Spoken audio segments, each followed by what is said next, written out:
Greetings YouTube, Silver Top Flyer coming at you again today. Yeah, you guys probably think I'm out of my gourd, but that's okay. I may be out of my gourd. I wanted to give you a little view of what I have here. I've got the DX5, I bought at Walmart, probably 40 or 50 bucks. I've got the DRO 005, which I got at Kohl's on sale for $47. I've got that little bitty one. Let's see if I can get in here on it. Little bitty Propel Atom. We won't talk about that. I've got the Protocol. Excuse my shadow. I've got the Protocol, little baby.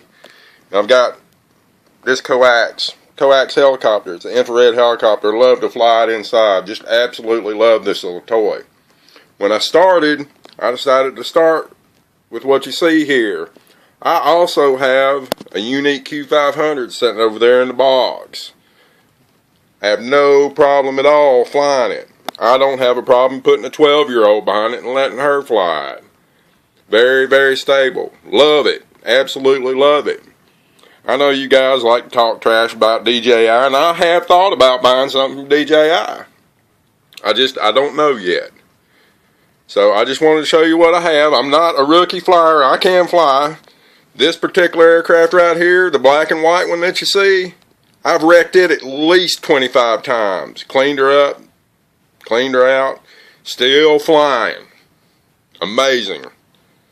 A Walmart could sell a toy that I could wreck 25, 30 times and still flies. Same with this guy right here. I can't even count how many times I've crashed him into the mud. Many, many times. Had to cut parts off of it. Replace parts, but it still flies. This is the biggest problem I have. None of these I spent over 50 bucks for. I spent $160 on the Hudson and they won't even talk to me. I ain't gonna stop. I'm gonna stay on them. This is a Silver Top Flyer signing out.